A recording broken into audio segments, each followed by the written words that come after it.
That radio chick Cheryl Lee here. Welcome to the Still Rocking It podcast, where we'll have music, news, reviews and interviews with some of our favourite Australian musicians and artists. Today we share a Zoom room chat with the amazing talent that is Kate Ceberano. Acclaimed singer, songwriter, artist and performer, Kate Ceberano AM has a new album recorded with the Melbourne Symphony Orchestra and celebrates with the national tour. She shares memories and thoughts of her time with great friend John Farnham and her adventures at Bluesfest. To catch up on podcasts from other favourite artists, simply go to thatradiochick.com.au and click on the podcast link.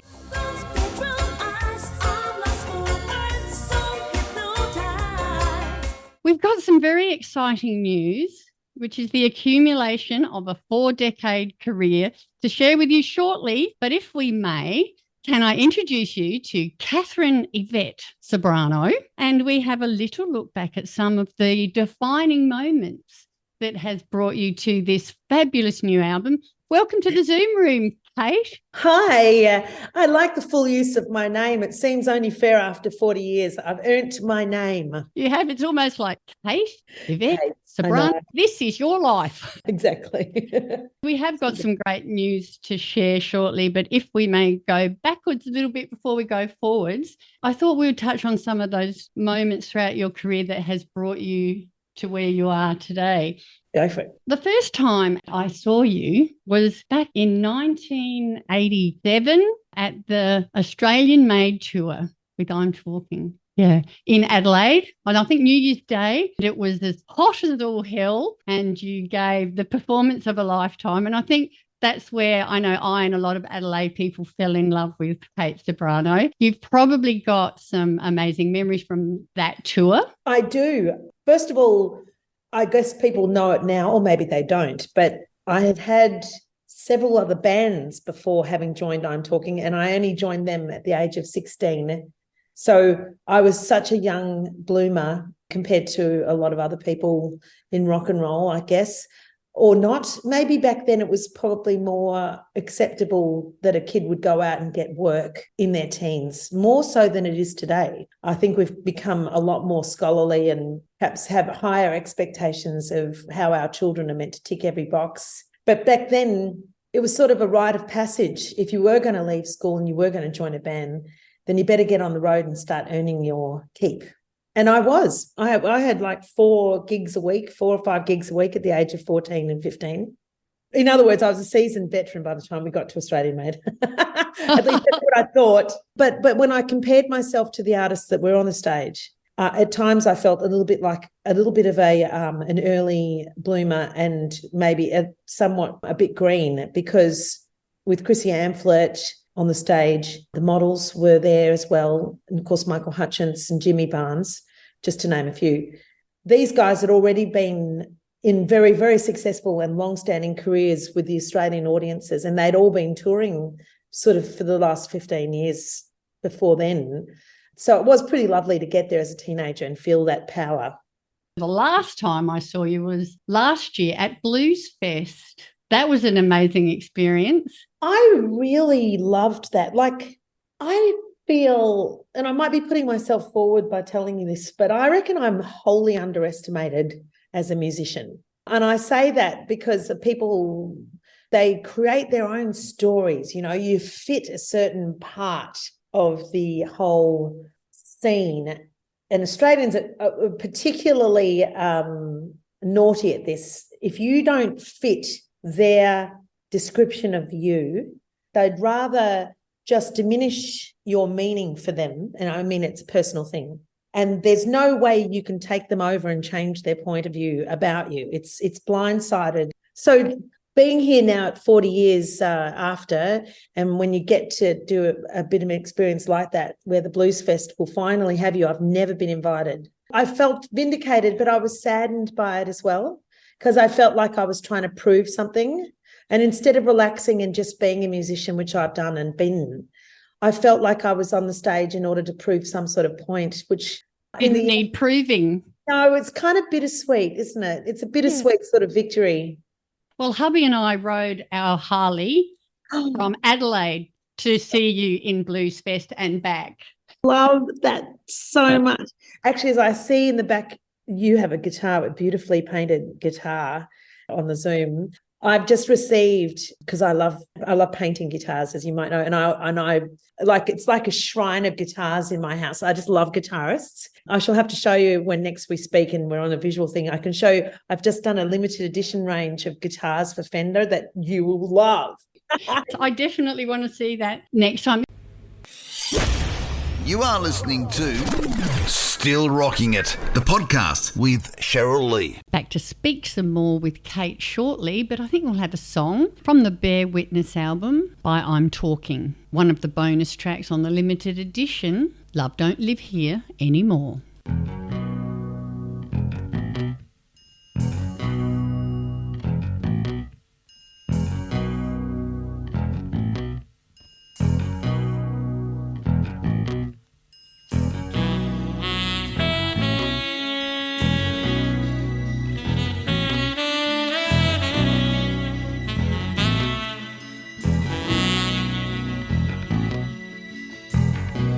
You abandoned me. Love don't live here anymore.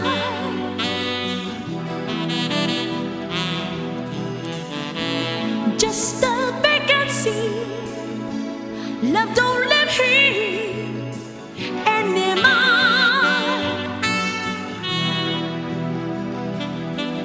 When you lived inside of me, there was nothing I could see that you wouldn't do for me. Trouble seems so far away. You changed that right away, baby. You've abandoned me. Love don't live here anymore.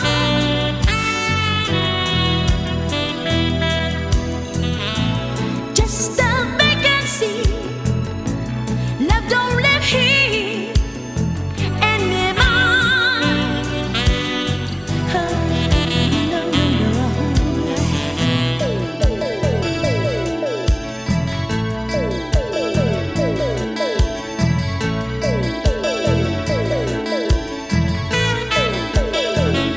Love don't live here anymore.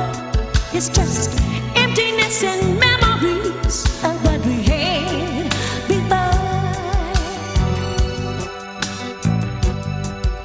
You went away, found another place to stay, another home. You've abandoned me. Love don't live here anymore.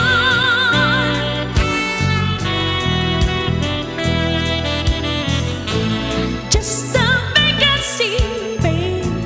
Love don't live here anymore. Oh, no, no, no, I say.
You know, the last time we spoke is a whole lifetime ago.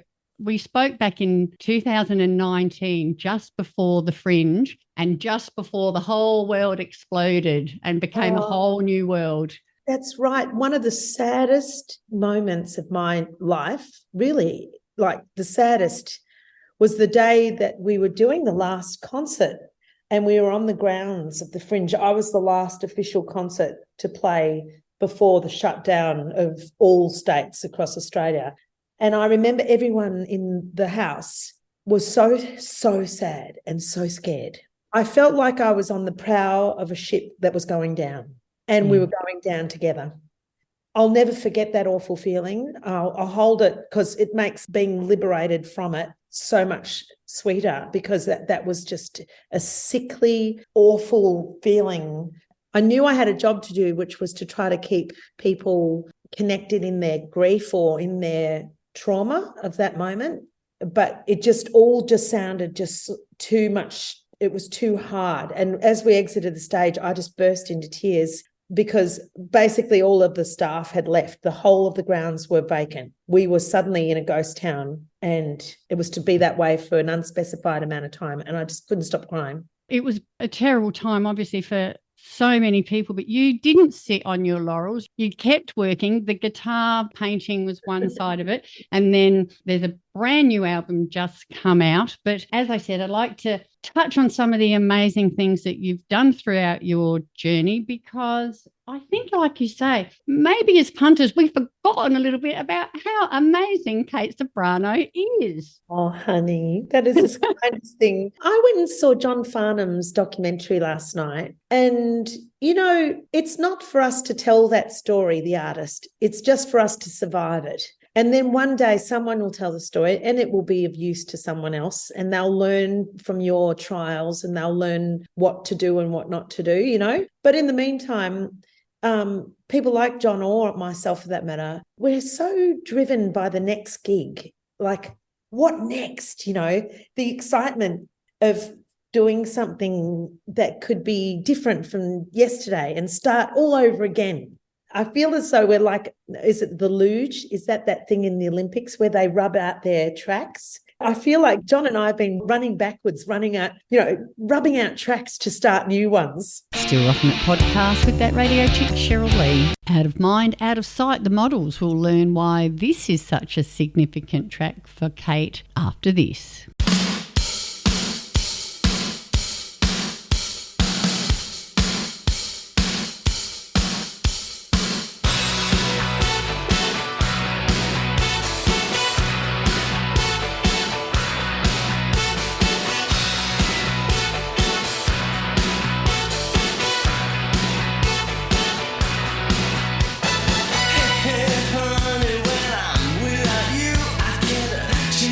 Down my spine.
I think the first time most of us might have seen you was way back in 85 when you were the scene stealer, backup dancer for the Models #1 hit. I'll take it. I love it. Your leather jacket and your dark sunnies. Oh, how cool were you? We all wanted to be Kate Ceberano. So gorgeous. I love you. I think I should get a T-shirt, and if I get one, I'll get what you made one as well, and we'll have Scene Stealer across the front. Yeah. I watched it on YouTube. And another thing that, speaking of your friend John, in 92, starring role, Mary Magdalene opposite John in Jesus Christ Superstar, and it broke all the records. 80 arenas, ARIA-winning album, sat at #1 for 10 weeks. Yeah, I know. Yeah, that was definitely an age where pre-mobile phones, pre-social media, pre-streaming. So Australian music had a chance to actually break through and, really make an impact on the psyche of Australians. I think that in amongst all the Johns, John Waters, great actor, John Stevens and John Farnham and Angry Anderson in between. But that's just for the sake of argument, call him John Anderson. Little Miss John Ceberano over here. We kind of put Australia on the plate and we served up something that was like an astonishing success and a runaway success, wasn't expected. We were meant to have done 8 or 9 shows and it went for 100.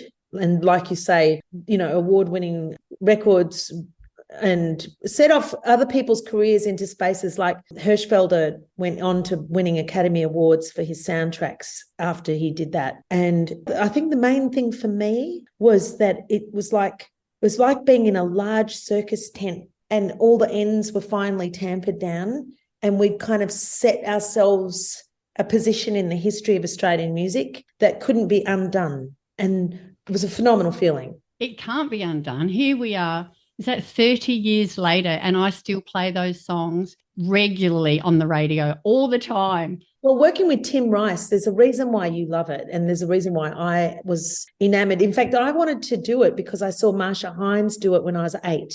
I saw her and I listened to the music and I thought there's something magical in that music. And there's something really deep within all of us that understands that story. So regardless of how you feel about religion or the Bible or any of those things, right?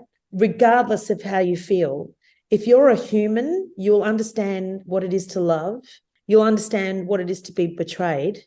And you'll understand what it is to desire to be forgiven. And I just feel that in that story, Tim, who was the student who wrote those words when he was a kid, he understood all of those elements really well. You get into it, and I started to understand myself more about how it is to work as a group. Because in rock and roll, it's like me, I. It's all about me. But in that particular music, it's all about us. Amazing. Yeah, as the human race. Humans. As a human. You are listening to Still Rocking It, the podcast with Cheryl Lee. No prizes for guessing what we're going to play now. Everything's All Right. I Don't Know How to Love Him. John Farnham and Kate Ceberano from the Jesus Christ Superstar Australian cast recording. Back to speak some more with Kate Ceberano after this. Try not to get worried, try not to turn on to problems that upset you. Don't you know everything's alright? Yes, everything's fine. And I think I shall sleep well tonight. Let the world turn without me tonight. Close your eyes and forget all about us tonight.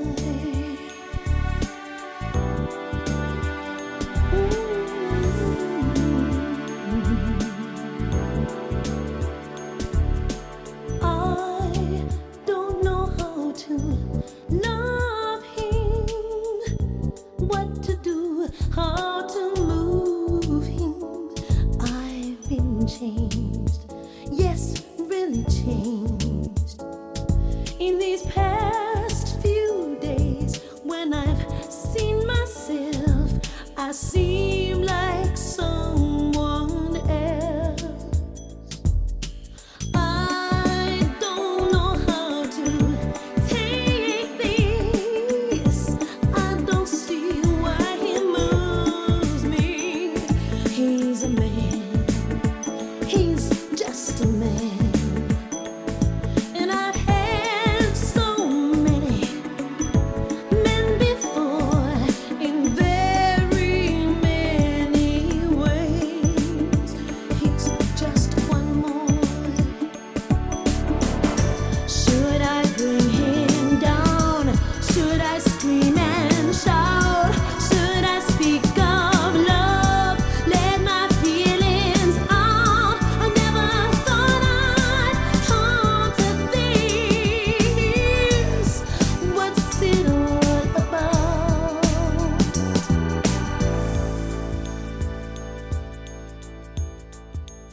All right, so much to say. We should do this part 1 and part 2.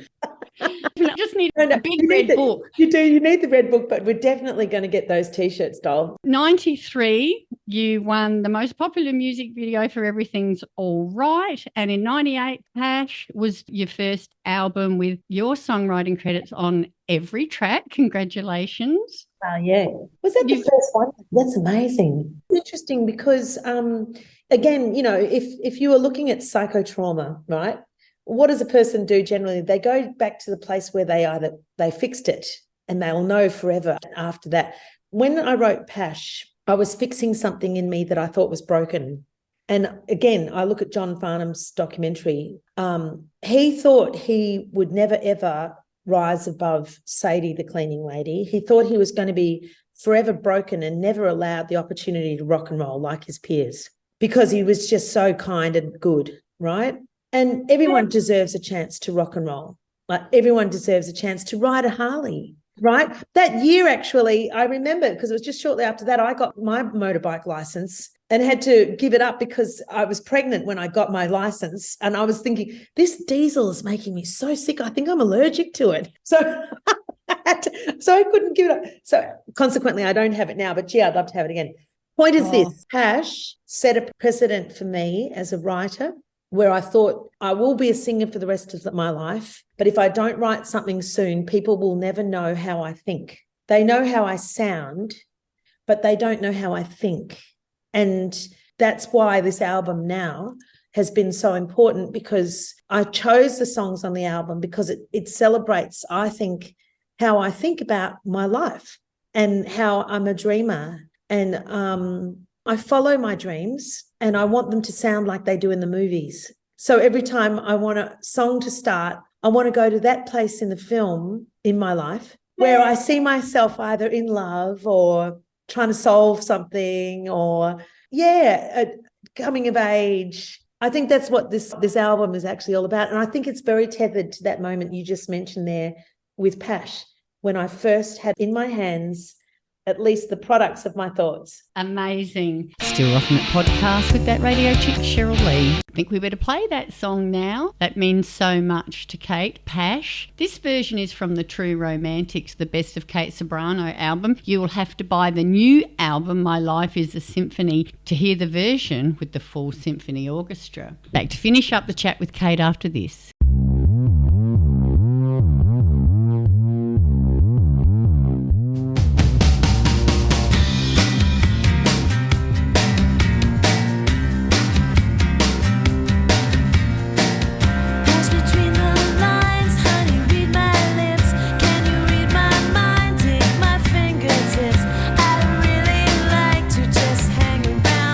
Crawl back into bed where it's nice and warm. Like fell in my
splurge. There's this part of me that's just got to splurge.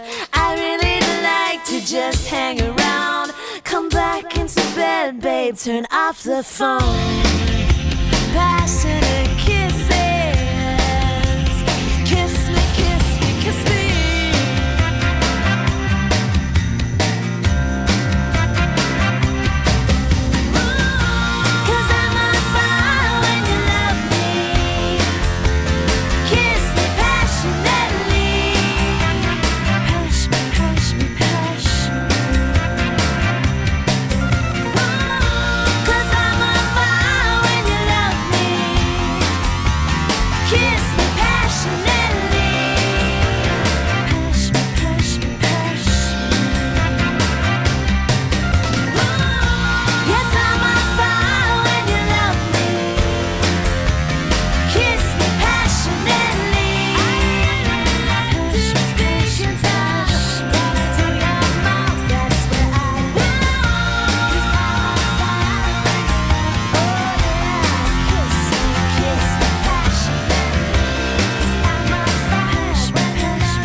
Then in 2004 was the arrival of your hugest blessing in life, and you've got something to share about Gypsy as well with the upcoming tour. And darling, and I'll probably have to leave it here. So I'll give you my golden goose, my wonderful child, my everything, my reason for living. My daughter Gypsy is joining me on the tour, this tour, as a singer. She's a beautiful singer. And as an adult, as a singer and a songwriter, she herself is establishing her own way in the world through music, which personally, I didn't want that, because I was thinking, oh no, she's never going to have any money. She's never going to own her own home. She's going to be constantly alone on the road by herself. A starving artist. Starving artist. Anyway, to look forward to. I've got so many other things to share about Kate Ceberano, but you'll have to Google Kate and see how amazing she is, because we do have to talk about My Life is a Symphony, the brand new album, and the tour to go along with the album. The first concert was 2 nights ago, and we head off to Adelaide next. But the first was an absolute smashing success, like packed to the rafters. And the thing I loved most, and which I encourage anyone when we're moving through the States, it's a pop concert, and the arrangements are very, very classical, but I encourage a lot of vocalizing from the audience, because it's kind of magical. You know, the crowds on Saturday night were like, oh, and at the end they were like, yeah. They sounded like basketball, mums and coaches from the sidelines. I loved it. So we can sing along then. Well, you will in part. I've definitely put some tracks in there that you guys, for the audience itself, to just simply dine out on how it feels to be part of a symphony, because I want you all to feel that your life is as much as a symphony as my life is. Oh, that's beautiful, Kate. So you're coming to Adelaide on June 10 at our Festival Theatre as part of our great Adelaide Cabaret Festival opening weekend. It's actually celebrating our 50th anniversary of the Cabaret, and you've had a great association with us. So we're really looking forward to that. And get onto the Googleometer to track down other dates, and there's new dates coming all the time. Yeah, and I hope that you and I get to see each other again one day at the Bluesfest. Absolutely. We'll do it all again. Go back. And we do that. Let's do it, darling. Yeah. Gosh, that was lovely. Thank you. Thank you so much for the chat. I'll see you in Adelaide soon. Thank Awesome, you, darling. See ya. You are listening to Still Rocking It, the podcast with Cheryl Lee. We're going to leave you with track 6 from My Life is a Symphony, Louie's song. Discussing the single, Kate explains that Louie's song is actually for all her brothers, nephews, and any other young person growing through adolescence, waiting to find out who they are, then who they will soon become.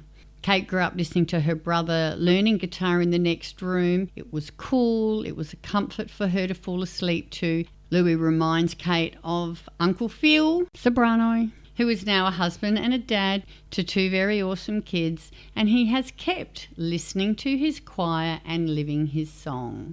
All the tracks on the album have been recorded with epic cinematic arrangements by the Melbourne Symphony Orchestra and were either written or co-written by Kate.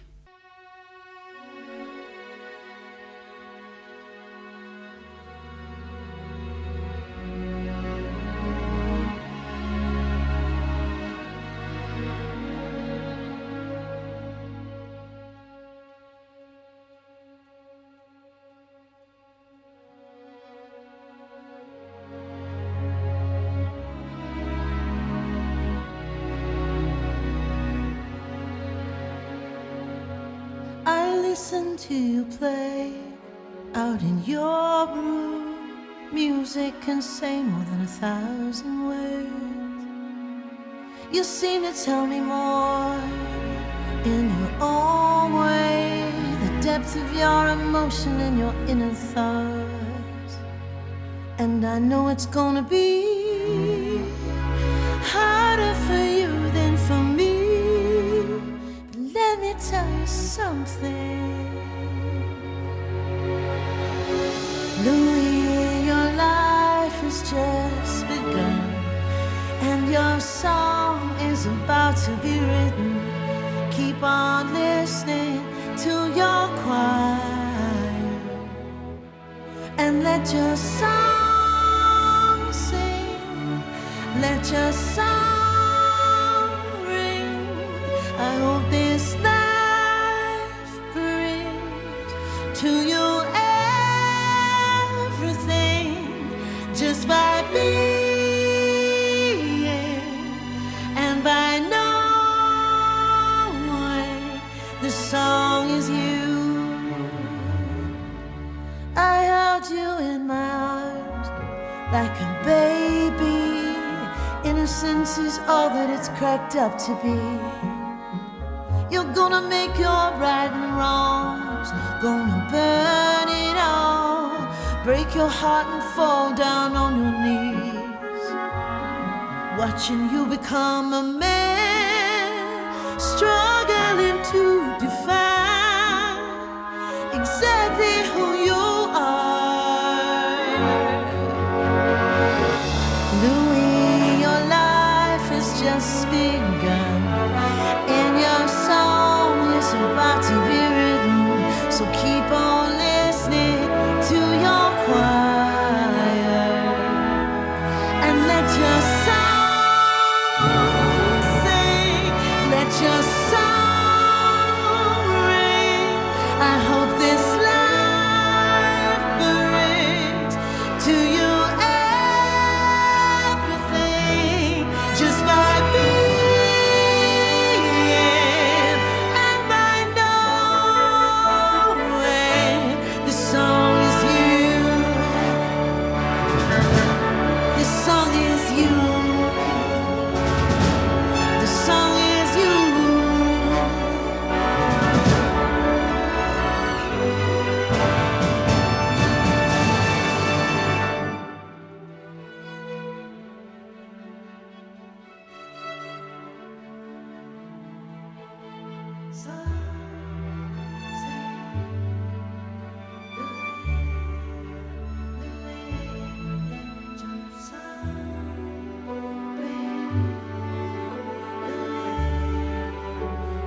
You're with Cheryl Lee, that radio chick. Thank you so much for joining me on the Still Rocking It podcast. Hope to catch you again next time. Get out when you can, support Aussie music, and I'll see you down the front.